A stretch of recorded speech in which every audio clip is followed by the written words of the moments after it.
A lovely morning to you once again, and indeed many thanks so much for being with us from the hour of 6:30 till now. Welcome to Good Morning Uganda Agenda. Now, in case you've just joined, this is a time where we usually have a guest in studios and we have an issue of national concern where you can also be part of the topic of discussion every morning by simply going to our various social media platforms, sending in your question, your comment, and the guest is able to respond to all these. Now, Uganda is an agricultural country, and we know almost 80% of our population is in agriculture, though we still have only 40% in commercial agriculture. But one of the cash crops, the traditional cash crops that has seen a test of time is coffee. Many Ugandans are into coffee growing. Now, it was last week when the Uganda Coffee Development Authority clearly came out with news indicating that Uganda had withdrawn, that is from the International Coffee Organization. We've always talked about improving our exports and reducing on imports. Coffee production in Uganda has had an increase. At one time, we would only produce about 3 million bags, but we've gone to 5 point something, and almost hitting 6 tons of millions of bags that are produced in this country. Now, with me this morning is the Executive Director, Uganda Coffee Development Authority, and that is Dr. Emmanuel Iyamuleme. Well, a bit complicated there, but he's our guest this morning. And of course, we are going to be discussing more of this. What are the consequences? Even why did we get to this decision?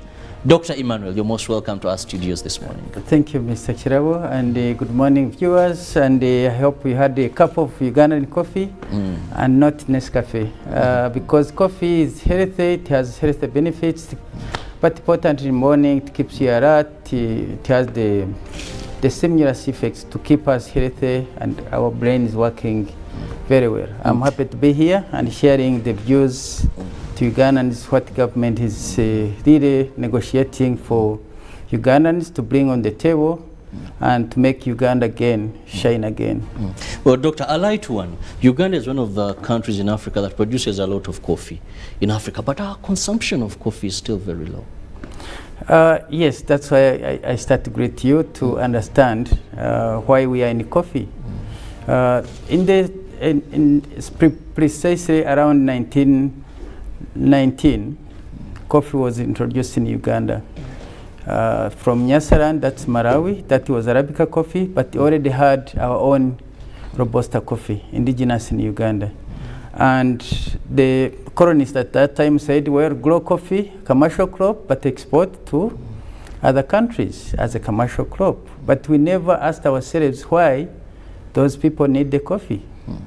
Now, of course, advanced research had gone both from the coffee bean, but also our physiology, as our metabolism as human beings, and found that coffee contains certain elements which are very good for our health, and therefore that's why they needed coffee. So whereas we are looking at for money, others were looking for health. Now it is the time. Uganda Coffee Development Authority has been spearheading the sensitization, starting with the youth, that coffee is healthy. We have now coffee clubs in universities, higher institutions of learning, and we are going down to secondary schools to understand that you actually can still produce coffee, sell it commercially to Ugandans and make money, but also keep Ugandans healthy. At that age, they know that's when they are doing a lot of innovation. That's when they are looking at the different ways how they can get out of after institutions of higher institutions of learning, universities, they can get a job, they can also try so many things. So whereas coffee consumption has been low, it is growing very, very rapidly. Very interesting. And I want us to join, of course, in that club.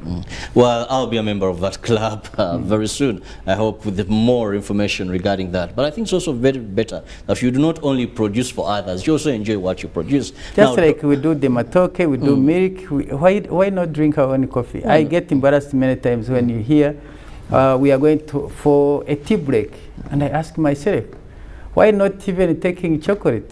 Why must it be tea? But then, of course, information is coming, information is power, and we believe with Uganda's youngest population in the world, the uptake of coffee is going to be not just by tourists, but by Ugandans themselves. Well, talking about the uptake of coffee now, this also brings me that is improving day by day, thanks to Uganda Coffee Development Authority for that initiative deliberately to ensure that we improve consumption. Now, this brings me to how much are you producing of late? Coffee production, as we closed the last financial year in June, we were at 8.1 million bags of coffee, but of that we had exported 6.1 million bags. And the production is increasing thanks to the seedlings which UCDA has been providing together with Operation Wealth Creation, together with district local government, and the sensitization that has been happening. I tell you now, the demand for planting after that kind of mobilization is very high. We start from the enterprise identification and profitability, where we invite people like you to understand why you must invest in coffee and not banana, not well, it can be intercropped, but why this commodity is very profitable. And we see many people commercially, in offices, in businesses, in arcades, all coming to invest in coffee. They have seen how and thanks now the prices are very good. You can make money.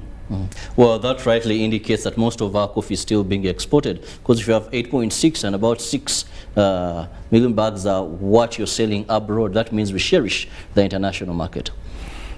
That's right. Now, Doctor, first, even before we go any more into the topic of discussion today, help us understand, when you talk about the International Coffee Organization, where Uganda seemingly you're saying, let's hold and sort a few issues. What is this organization all about? Well, the International Coffee Organization is an intergovernmental organization that was established in 1963, precisely to tackle challenges in the world coffee sector. So it is a club of producers like Uganda who export the coffee, and is also a club of the importing countries, member states who import our coffee. Of course, not all members or not all countries are members, but the majority of members at the beginning were members. And Uganda went there because of our interests. There are many challenges, of course, in the coffee sector. There are issues of prices, there are issues of diseases, there are issues of production constraints, there are issues of promotion. So we went there as a founding member and to be part of that club which looks at the challenges affecting the global coffee sector. Doctor, we all know that Uganda today, previously, many of us, our farmers were selling raw coffee and had to be processed. And day by day, I'm seeing more cooperatives, more groups now selling processed coffee, even on the market. Now, when we talk about this international organization, to a farmer, this would be very good news to be members there. Why do we see at such a time that Uganda, we are halting, we are suspending our membership? Well, we have to look at the history of the organization and the objectives with which it was established. Like I mentioned, the International Coffee Organization was established in 1963. At that time, it was there were a few countries who were members. But before then, it was an Inter-American Coffee Organization. It was an organization between Latin America and America itself during the World War, where the North America, we are talking of now United States, was providing a market for the coffee in Latin America as a way of improving their incomes. But coffee is also a political crop. That time there was a Cold War, and you had to be pro-West or pro-East. So the Latin American countries were actually now pro-Soviet Union. So America wanted to bring them on the side. After the World War broke down, other countries came in, so it became international coffee organizations. Now, the the International Coffee Organization operates within frameworks called agreements. And these agreements are renewed every time. The current agreement we are having is of 2007. It expired in 2017. Was extended for 1 year. 2018, we established a technical working group to review the future of the agreement. It was further extended for another 2 years, then another 2 years until 2022 February, the month we are in. At the time, Uganda had seen that in the agreement of 2007 had gaps, and we are looking at our interests. We as producers, how is this organization being helpful to Ugandans, to Ugandan farmers especially? And we are looking at price volatility, we are looking at value addition, where again, we have to continue exporting raw beans. We are looking at domestic coffee consumption. We are looking at even Uganda, how it can shine at that time. Uganda is a home, the birthplace of Robusta coffee. We produce 80% of our coffee is Robusta. But the classification of the coffees at the world market recognize Brazil, Colombia, and none of them is an origin of any coffee. Yes, they have they are big countries, they produce more, but Arabica coffee originates from Ethiopia. That means they have the biggest genetic gene pool. That means they can have the best quality, they can have they can make different innovations in coffee. Uganda is a home of Robusta coffee, and we can similarly do the same. So we are questioning, why do we promote another origin when we are the origin? But what does promotion mean? It means it attracts a higher price.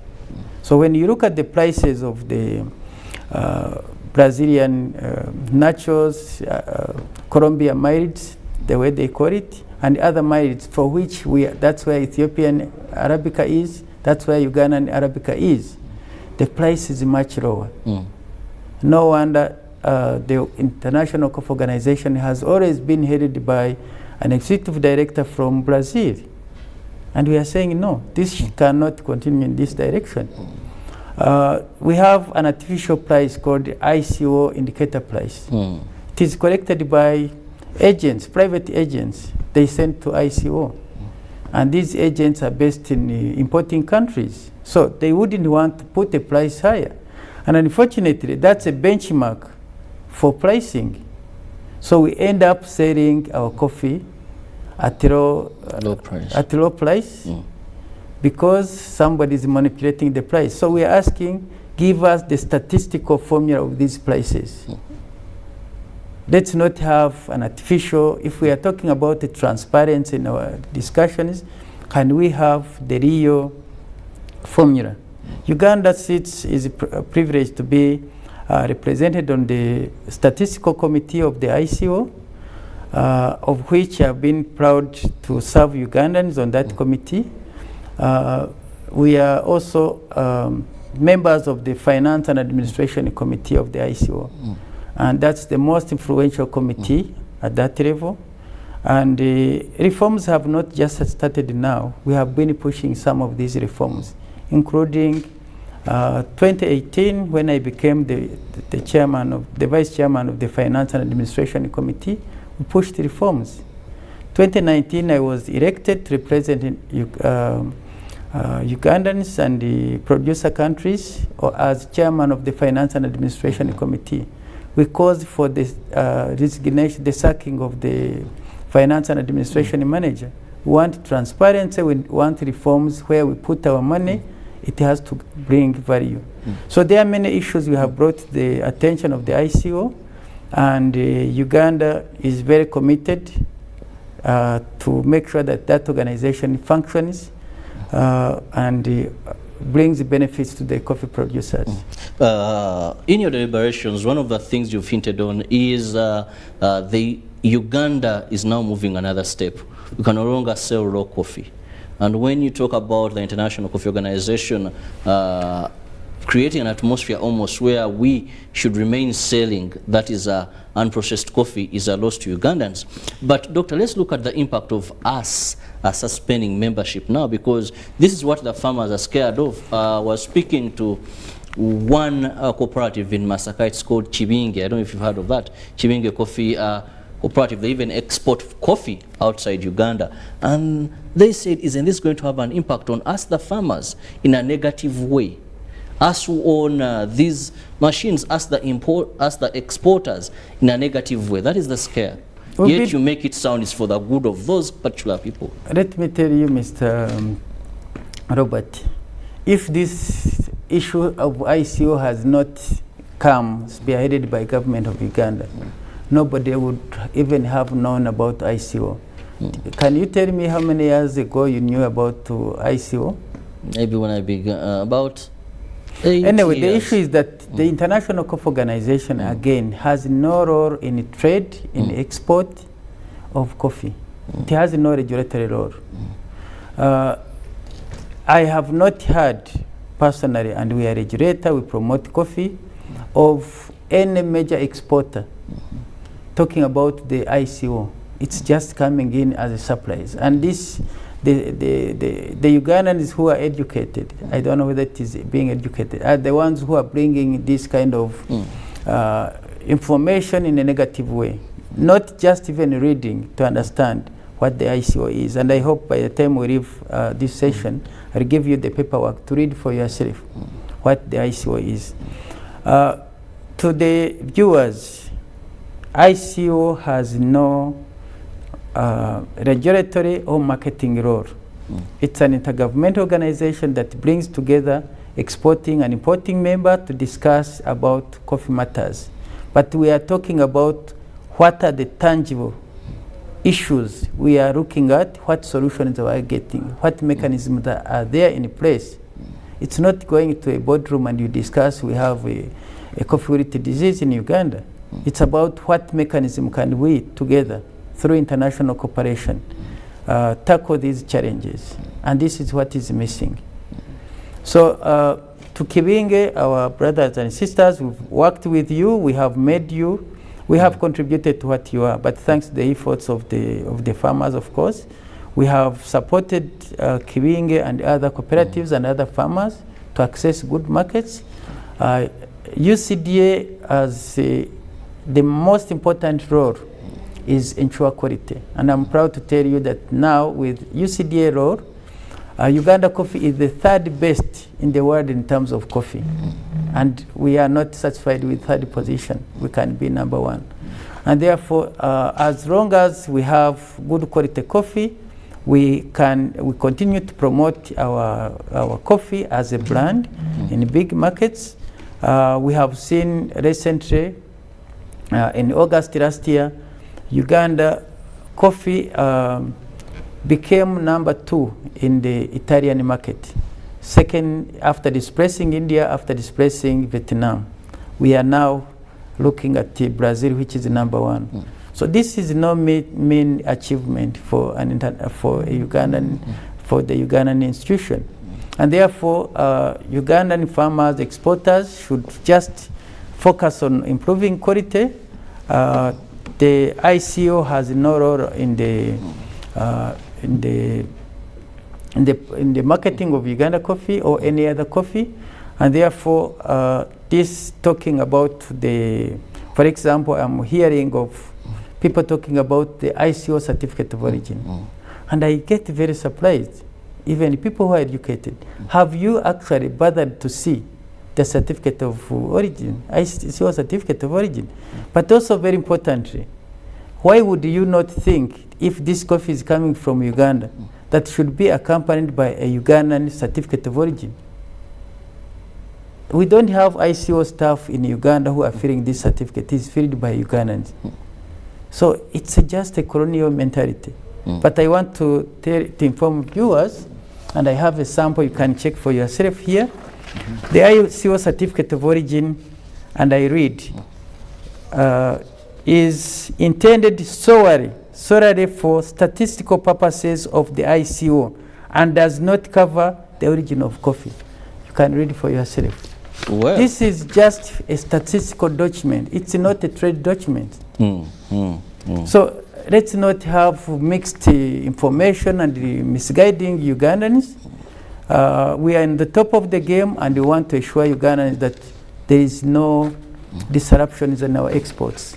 Doctor, also to clear the air, we've had even in Parliament where people are saying this was a rushed decision, it didn't go through the due process it has to follow if Uganda is to suspend or withdraw its membership to the International Coffee Organization, that you rushed, you didn't do enough research to get the authority for you to make such a move as Uganda Coffee Development Authority.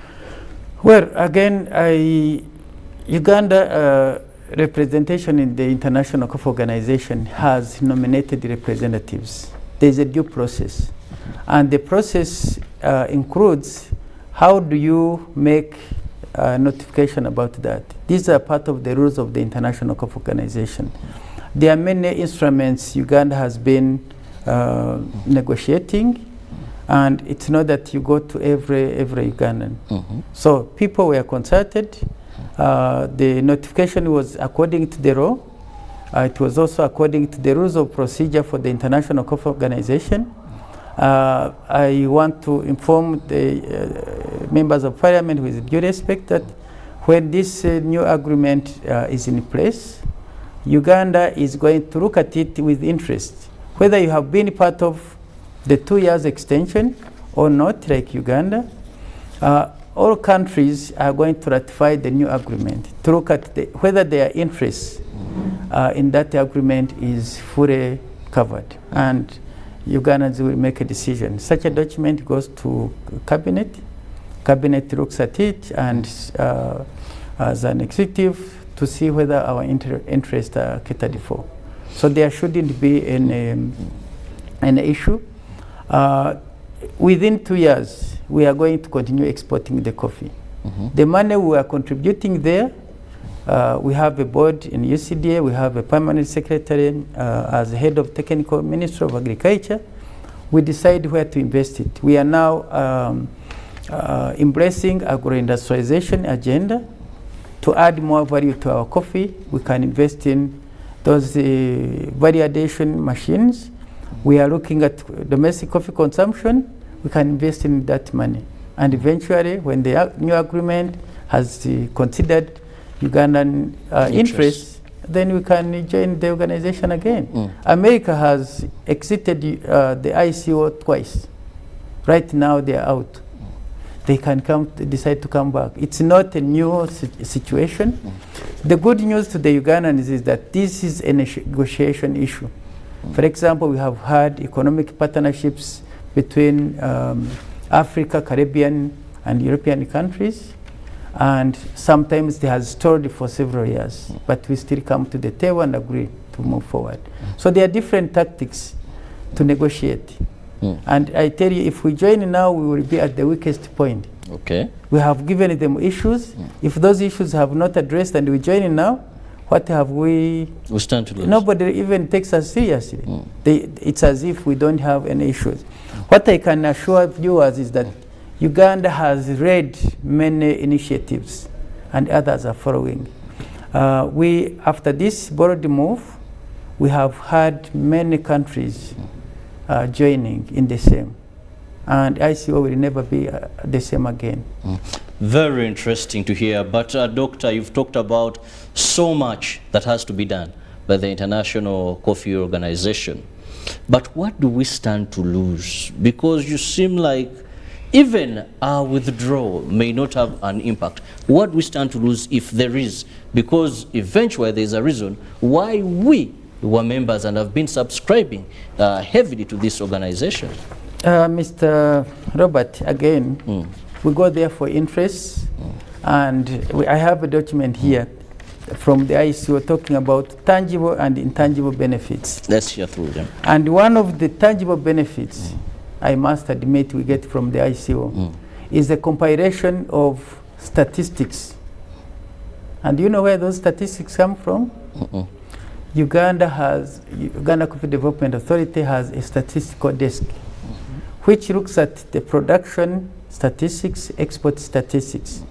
We have been religiously compiling these statistics and comparing in time. What ICO does is consolidate those statistics and disseminate them.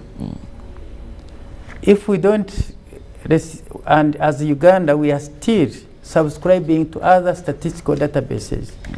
What it means is that ICO statistics are not adequate. So, on top of subscribing to the ICO, we still pay money for other statistical databases.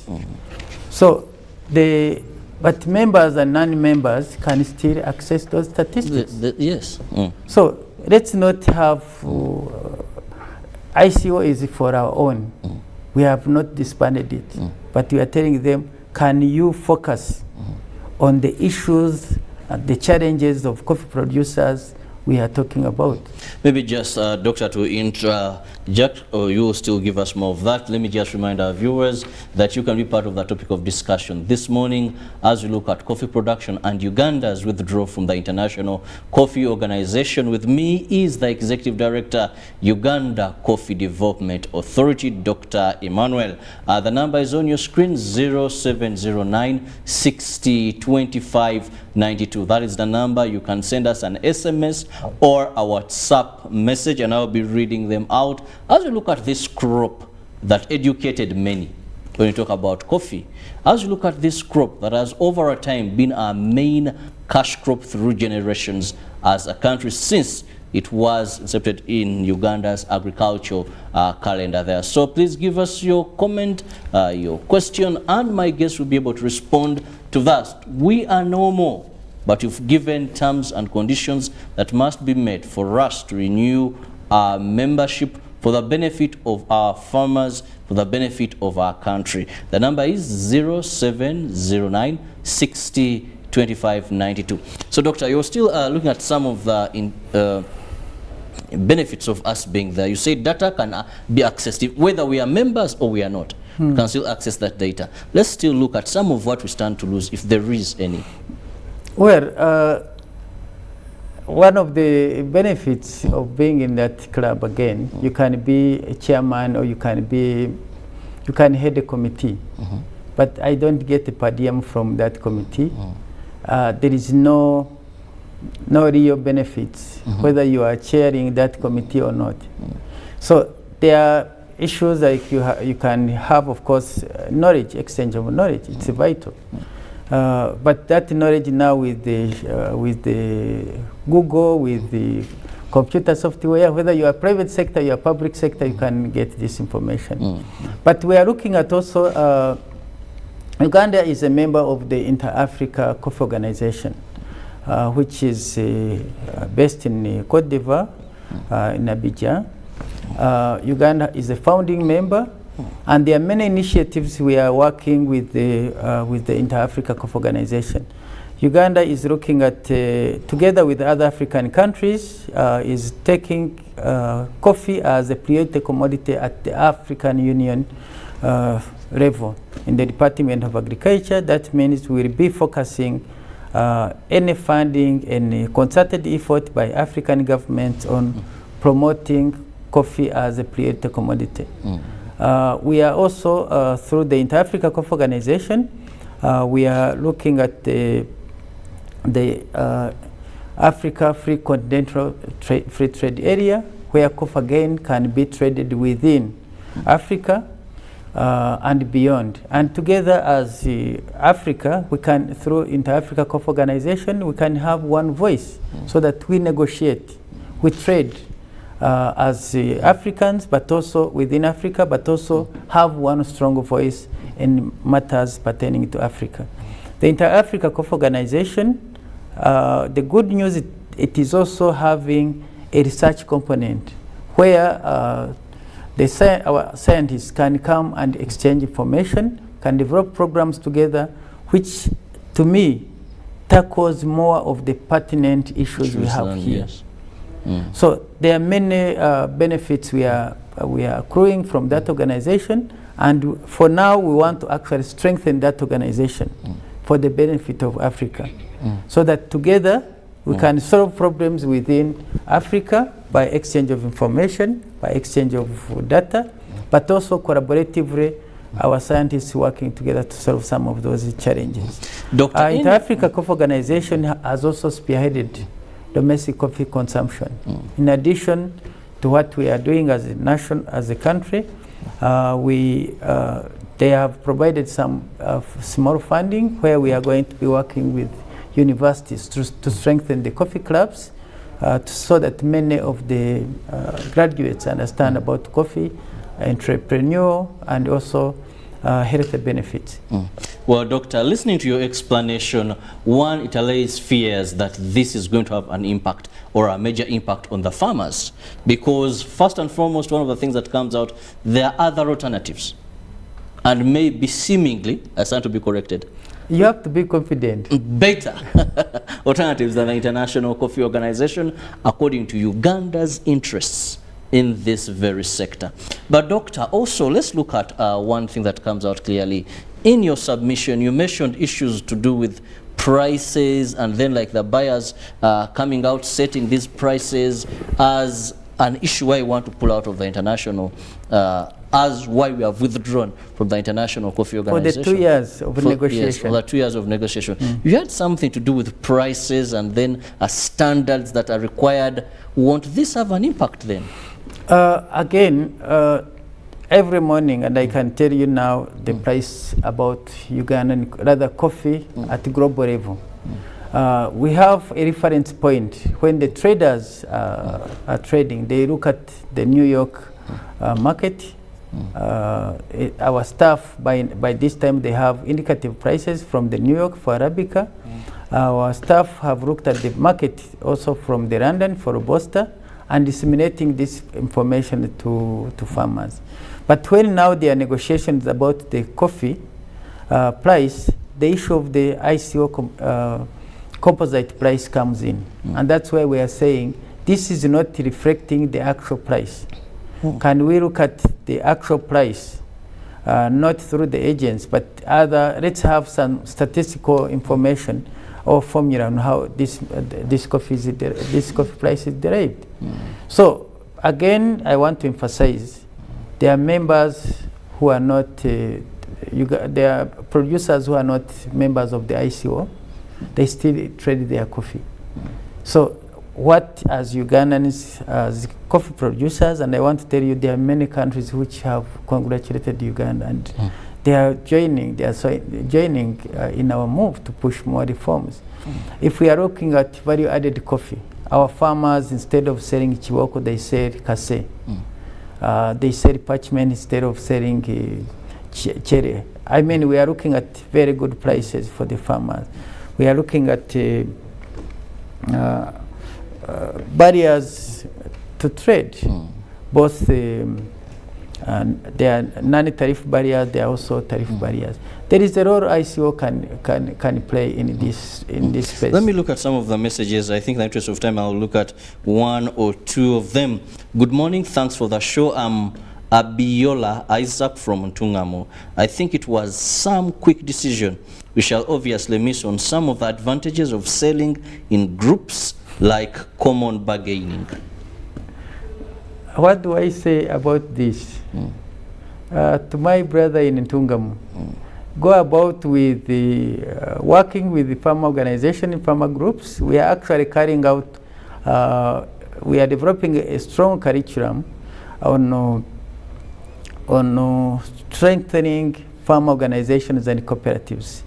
Ntungamo Coffee Producers Cooperative Union is one of those we are working with. We have the Ankore Coffee Producers Association in Nishema. It's a strong cooperative which is exporting coffee worldwide.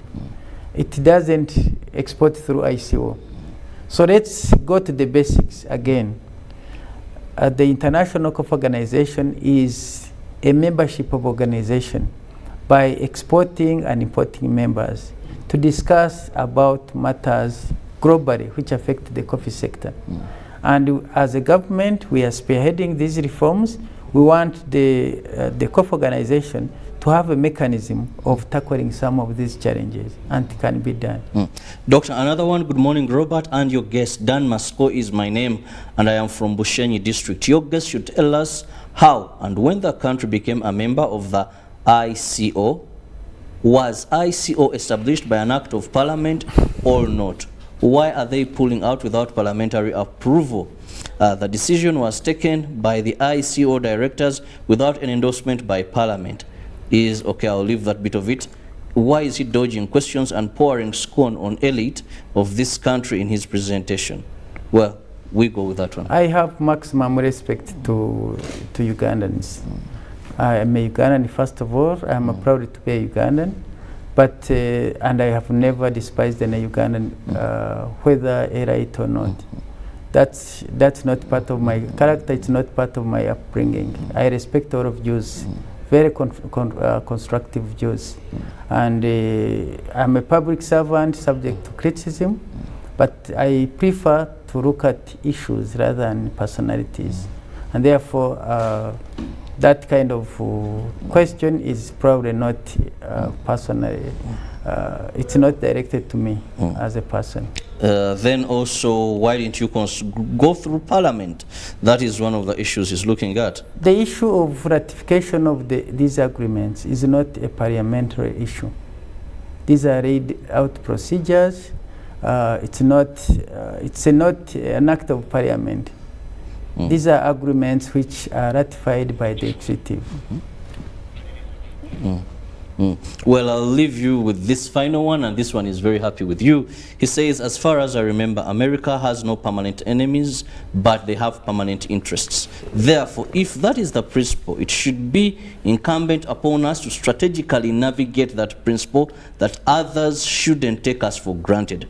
Reverend Hosea, I am from Sebei, Elgon region. Thank you so much, Edie.